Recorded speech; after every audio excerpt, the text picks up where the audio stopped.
Hello everyone, I hope you're all keeping well. My name is Lucy Mulhall and I'm working, you might be familiar with Carolyn O'Connor, who was the project lead. I'm covering her at the moment as a project manager of the RugbyConnect site. My colleague Janine Power is also on the call. She's our application support analyst at the IRFU and she'll be producing this and keeping an eye on the comment box. So please, if we have time at the end, we'd love to do a Q&A. But please leave your questions or comments in the comment box, and what we will do if we don't get time at the end, on the IRFU RugbyConnect site, we will upload a document with answers to all of your questions. Hopefully we get a bit of time at the end to run through them all. So I'm just going to run through the basic functionality of RugbyConnect, especially for you from a club perspective. So just taking you through a presentation, and I'll take you through some areas on the site as well. So we'll begin around the club profile, registration and email notifications area.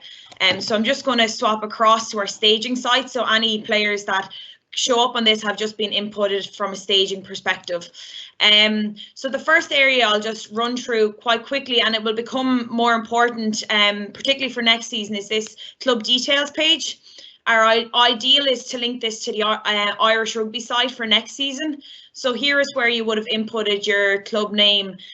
What's also important is that you have your latitude and longitude, just for the location of your club for the portal page, and also your web address and your email address. This becomes particularly important on this RugbyConnect portal page, where players will find your club to register, and from here they can click simply straight to your website page or email you also, and just given that you've actually inputted those details. So I think that's an important functionality for you, and it'll also become important as we add that to the website, and hopefully in an aid to aid any players who are looking for a club, and be able to also inform them of what teams you have within your club. Another area that just making you aware of, we are looking to replace the branch books and the need for clubs to constantly have to, whether it be sent to the RFU as an AIL club or to your branches, of your club profiles and their contact details. So from here you can actually find members within the system, and you can assign them to a role. So the role in that case there would be the data officer, but here you can just see a list of the roles that you can fill in. So simply you could fill in your treasurer, and what you do here, you can search. So if you search for a player, for example, at my test, Coach Murphy that's here, that will just autofill the details, and I think it'll be a lot easier for you than having to upload or send on Excel documents of the roles as you go. So just making you aware of that area within the system, and hopefully it will be up and running for next season. Now, just taking you back, I know you all would be very familiar with the membership types page. That's where you would have had your membership types and created memberships to be selling. So at the moment, for most clubs, that will be up to date. And if you are struggling with areas of that, there are a lot of videos and guidelines on the Irish Rugby site with RugbyConnect. So I just want to really focus in on this area, which is the begin selling page. An important thing as we come to the end of this season in RugbyConnect, although it's been a weird year with COVID-19, and I know all of you are keen to get back playing and it feels almost like a new season, our memberships all run off a season basis that runs from the 1st of July to the 30th of June. So what's really important to note is that all memberships will expire on the 30th of June this year. So what's important for now, we will have webinars in the future, and I will go through minor details of the re-registration process further in this discussion. But at the moment, the most important thing is that you go into any of your memberships that are selling at the moment. As you can see, these are all selling for the 2020-2021 season. So what's important is that you aren't selling these memberships during next season. So it's just the main thing that we're just asking you to do is to log in and go to your begin selling page and ensure that all of them are selling to the 30th of June, because if not, your memberships will be showing for the wrong season as well as next season's memberships. A final kind of area to know from an admin perspective are these email notifications area within RugbyConnect. So it's really useful in that you can get automated emails, but you can also use this as a mode for communication with your members. So here you will see there's member registration and there's transfers. So these are automated emails for a member registering and member upgrade, and then to do with your payments, so your refund notification, but also your payments here. Also, you've got transfers. So for a transfer request, a transfer approved, a transfer rejected, and a transfer complete. So how you would switch these on, at the moment, this is disabled, so you'd have to enable it.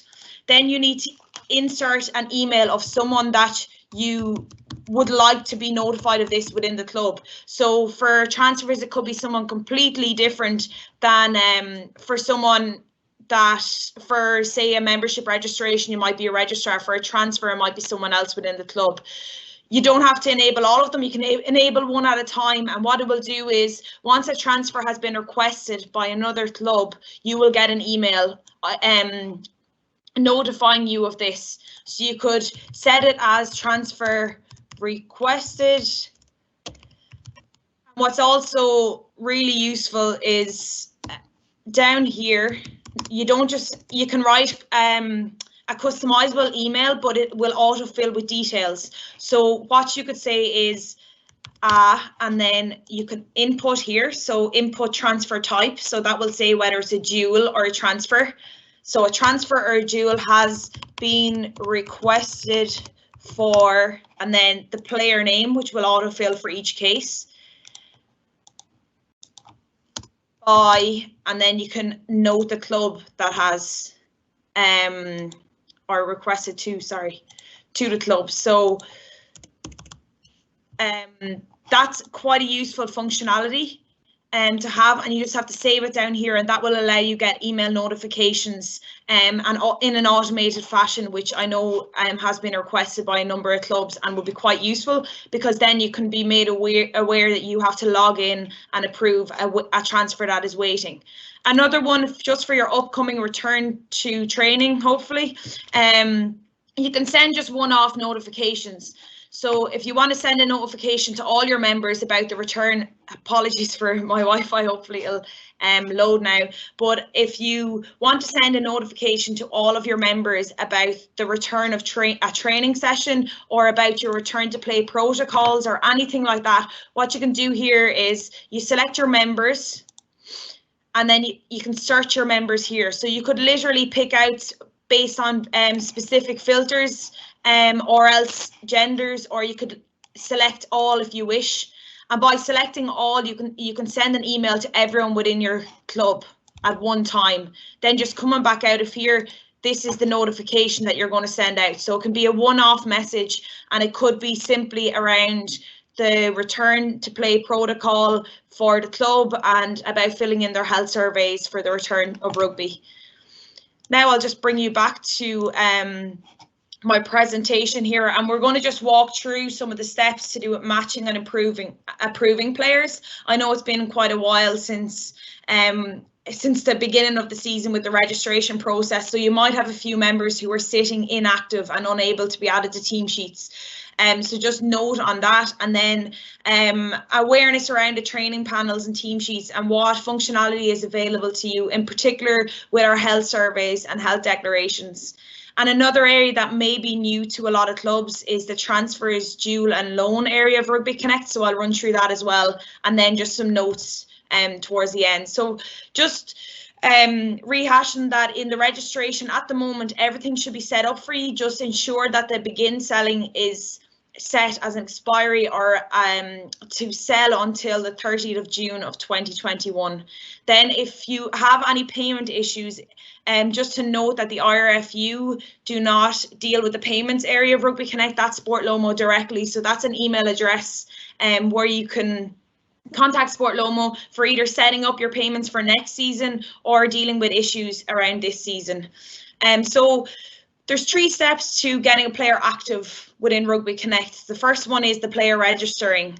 Then the second one is around a matching process. The matching process is important for us so that we can carry across playing history from previous seasons. Since this is a new registration system, we want to still be able to report on that player's playing history over the last couple of seasons. So that's the reason for the matching process, and then also an approval process. For adult players, the approval process stops at the club, and that's you literally approve them and they go to active. But for a youth player and a mini player, they require final approval from their province, which is approval for their verification of ID, and I'll run through them. So for an adult player, if they match, if you find an old record based on their name and date of birth that matches, you can match them and they become active. If you don't match them, you just have to go through the approval process, which is very quick, and I'll show you now in a minute. Then the youth and mini, regardless of whether you find a match or not, they still require approval. And the reason for this is that we have to ensure that their date of birth matches the ID document that they provide, and also youths must also provide a passport style photo, which will be used by match commissioners on game day to verify youths. If the member was not matched, they will have final branch approval, and this is important because you may see a player that has a status as awaiting final approval. All that is that the branch are still to approve their IDs. And the biggest way that you can speed this up is by ensuring that the ID documents and the photo are correct before going for branch approval, as then the branch will have to go back and ensure that the player uploads if they are incorrect. Just a big note there that in order for all players to be available on team sheets, they must be active. So just ensure that this is all completed before the first game back so that they can be selected for team sheets. So just running through that matching process. So that's underneath this membership area in RugbyConnect. So you've got a test player and a testing player that I'm going to try find matches for. Now currently, because they're test players that I've just made up, we won't find a match. If you find a match, it's as simple as ticking a box. Make sure that the date of birth matches, because sometimes we do have matches that do come up that isn't the same person. So ensure the name and the date of birth and that they're the same person. So currently there's no matches for either of these, so you just save, and that's the matching process complete. So then it's just the final step. Because these are adult players, it's a simple step of an approval process. You can tick the green box if you're happy with the date of birth straight away, and if you're not and want to just check through any of the details that the player has inputted, you go through and you can search that in the information tab. So then just recapping for youth approvals, you might have a number of these awaiting or in the approved members area.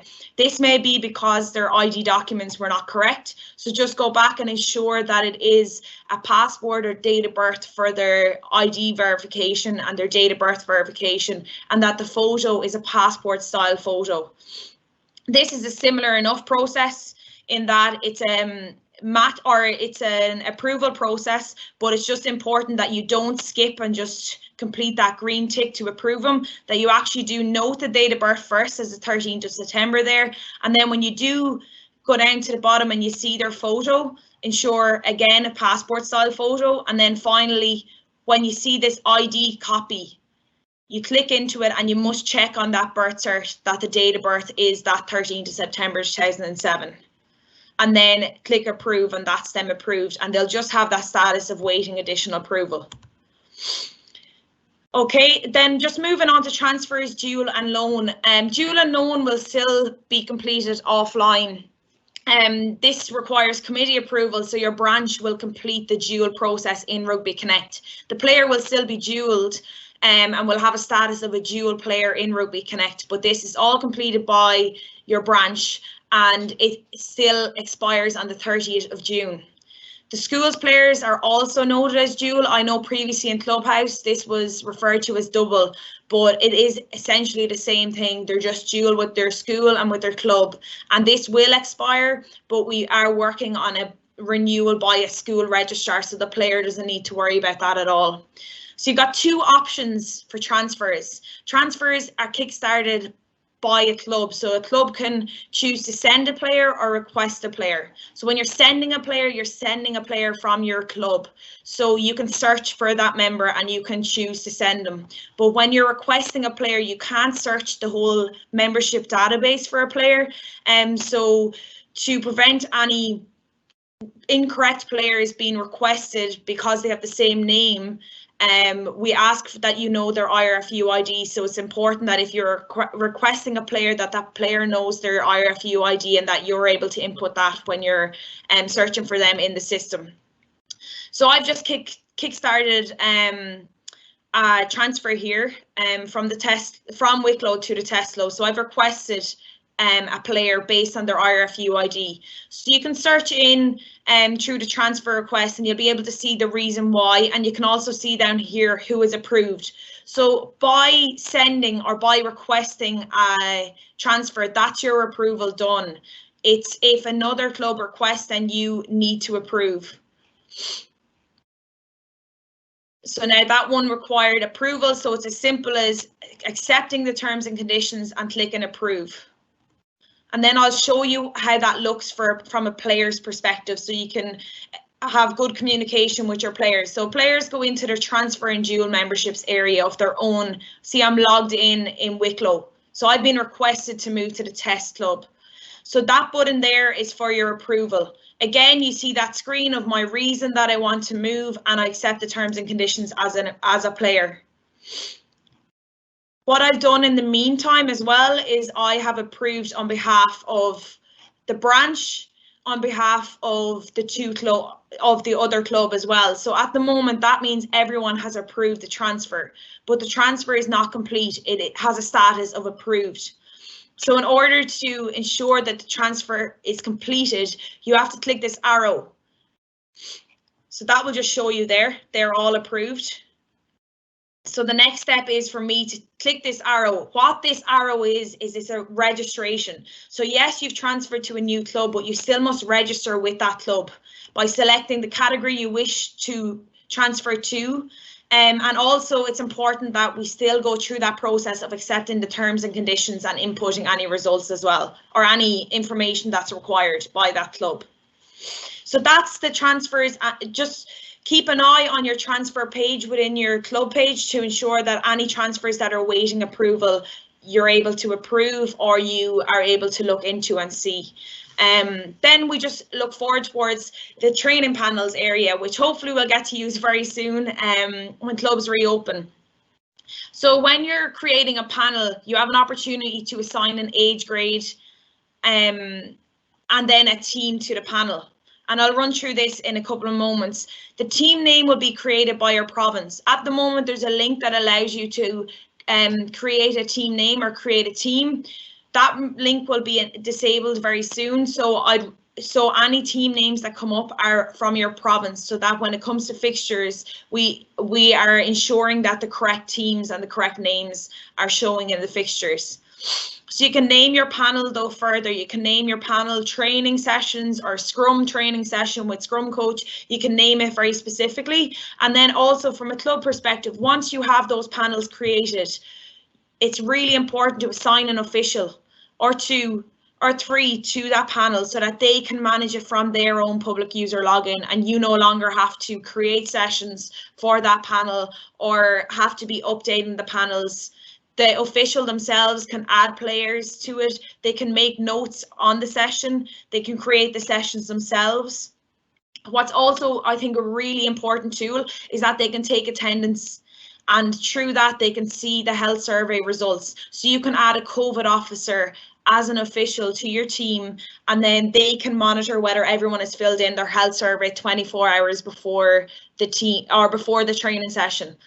And then you can split the session into pods as well.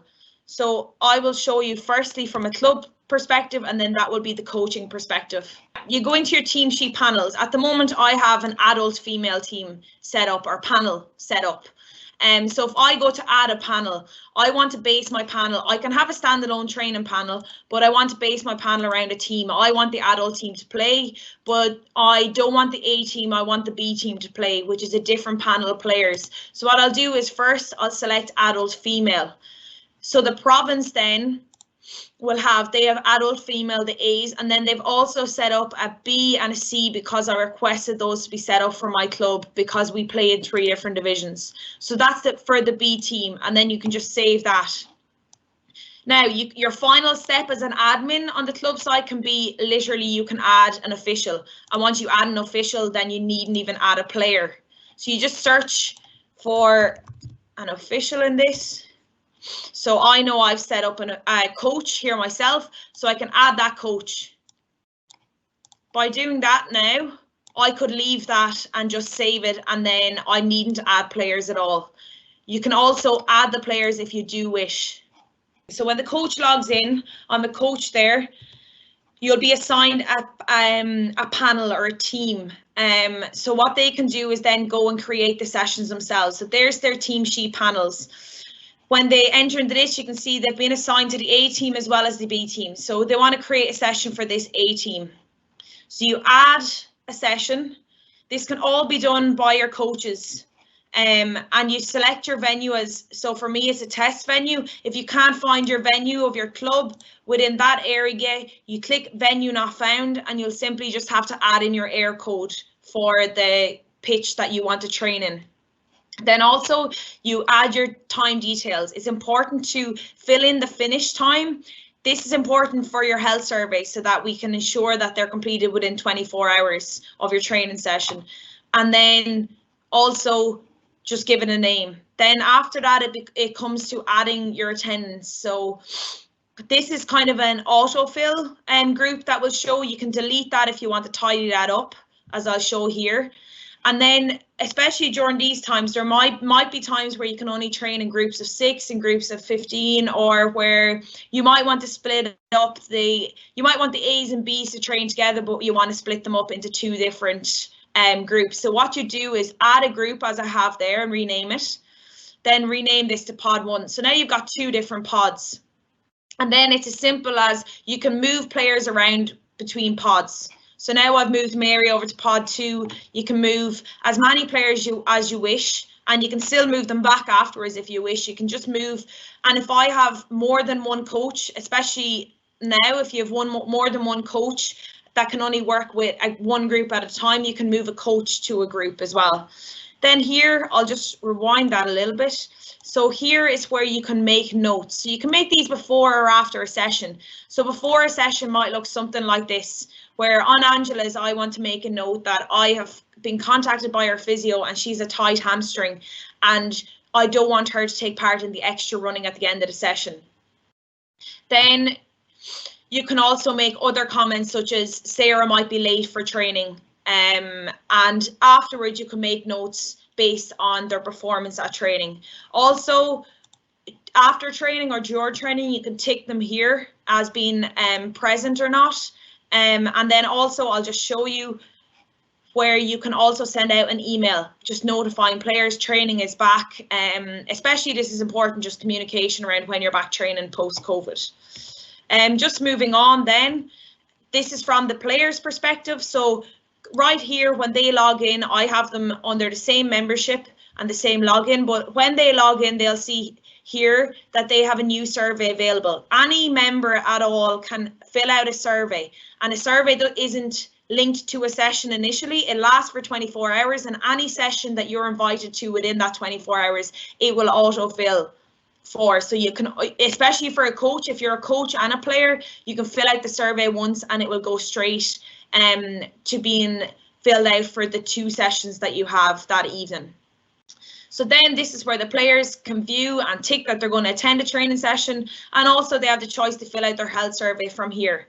So we're just going to get the player test name to fill out their health survey. So they'll go through here, click no to all of these questions, and then I'll just skip on. I'm just very cautious of time. And then when the coach, so this is the coach going back into their attendance sheets. When they go back into that training session, what they can see is they can see whether a person has actually filled out that they're going to attend training or not, which is often very important for numbers at training. How you do that is by clicking, so that player still hasn't confirmed whether they're going to attend, but this player now has, which we both seen happen. That the trial player ticked that they were going to attend. So that's really important for a numbers perspective, but possibly even more important is around this, that they're cleared to train because they have completed their health declaration. What you can do, if it's just around noticing your health declarations and notifying whether everyone has filled in their health declaration or not, you go into your attendance sheet and you have this PDF that you can print off. So you can print this off before you go to training, you can print it off after training, you can print it off and fill it in as you're at training, the attendance. But what's really important is the survey status. So your COVID officer could print this off on their phone just right before training, and they can stand over and say, no, I can see that you haven't completed your attendance or you haven't completed your health survey. So then bringing you back out of that, just the team sheets. This is where the coaches can fill in the team sheets. So once you have a coach assigned to a team and to a panel, then you can sit back as a club and allow the coach to manage the team sheets area of RugbyConnect. I'll just skip forward as I'm cautious of time, but we do have a lot of videos on the website that will instruct you even further, especially from a coach's perspective around team sheets.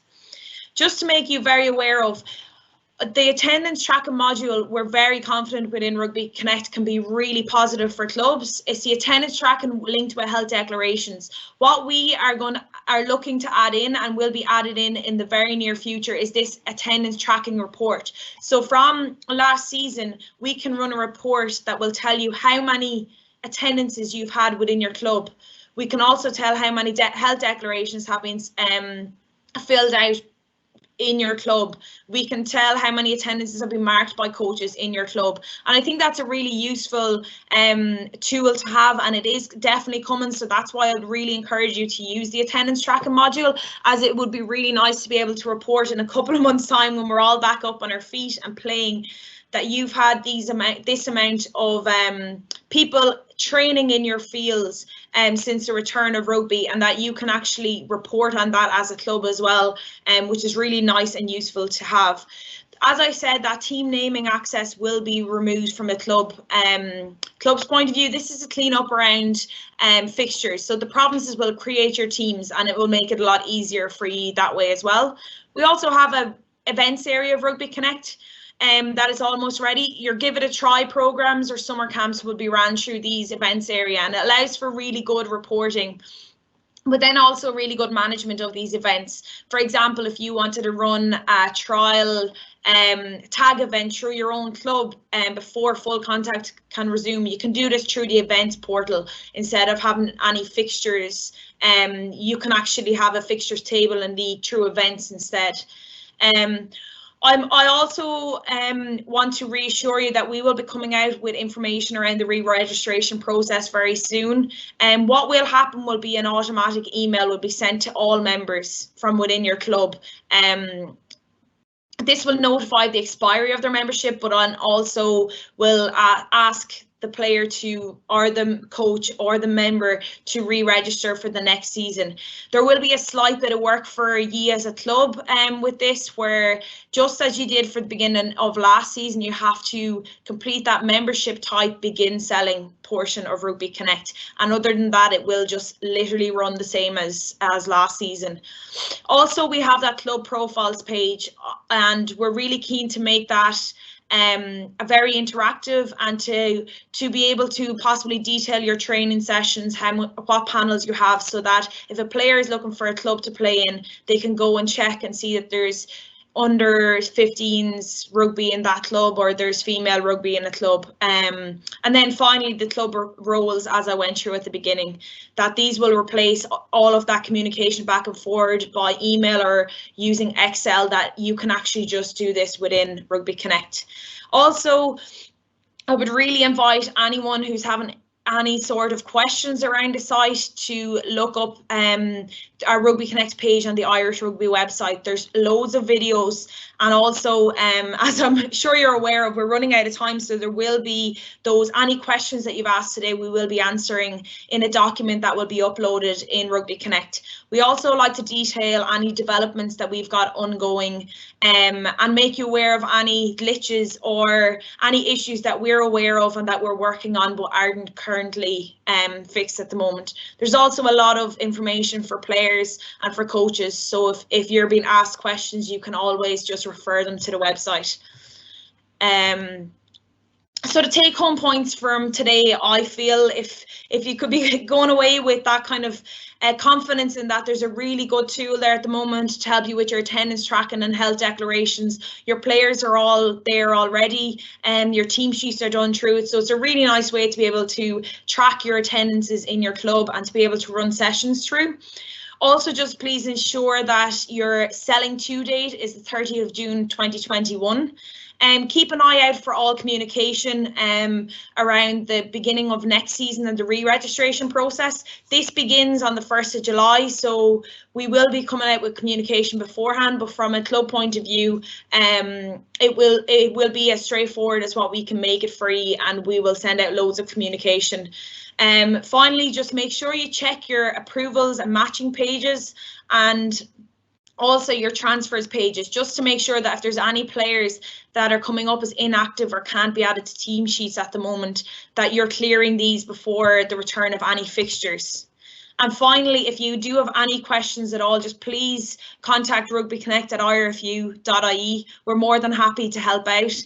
And also you do have your provincial representatives that are listed here who've been doing a great job at communicating with clubs all season.